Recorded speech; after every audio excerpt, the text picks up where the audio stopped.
ನಮಸ್ತೆ ಎಲ್ಲರಿಗೂ. ನಮ್ಮ ಮನೆ ದೇವ್ರಿಗೆ ಹೋಗ್ತಾ ಇದ್ದೀವಿ. ಇವತ್ತು ಮನೆ ದೇವ್ರ ಜಾತ್ರೆಯಾಗಿ 3 ದಿವಸ ಆಯಿತು.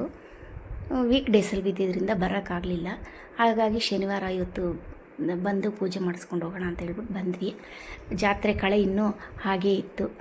ದೇವಸ್ಥಾನ ಸುತ್ತು ಅಂಗಡಿಗಳಾಗಲಿ, ಅಲಂಕಾರ ಆಗಲಿ, ಜನಗಳು ಅಷ್ಟೇ ಜಾಸ್ತಿ ಜನ.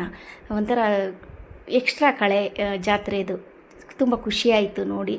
ಮತ್ತು ನಾವು ದೇವಸ್ಥಾನದ ಒಳಕ್ಕೆ ಹೋಗಿ ರಶ್ ಏನೂ ಇರಲಿಲ್ಲ.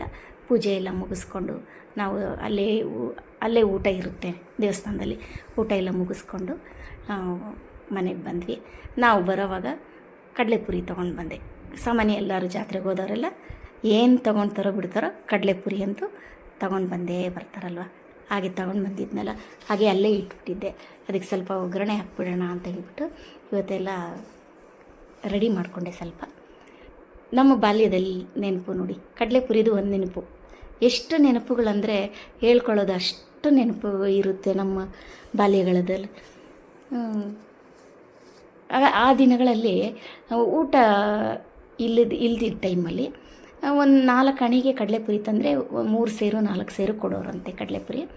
ತಂದುಬಿಟ್ಟು ನಾವು 6 ಜನ ಮಕ್ಕಳಾಗಿದ್ದರಿಂದ ತುಂಬ ಕಷ್ಟದ ದಿನ.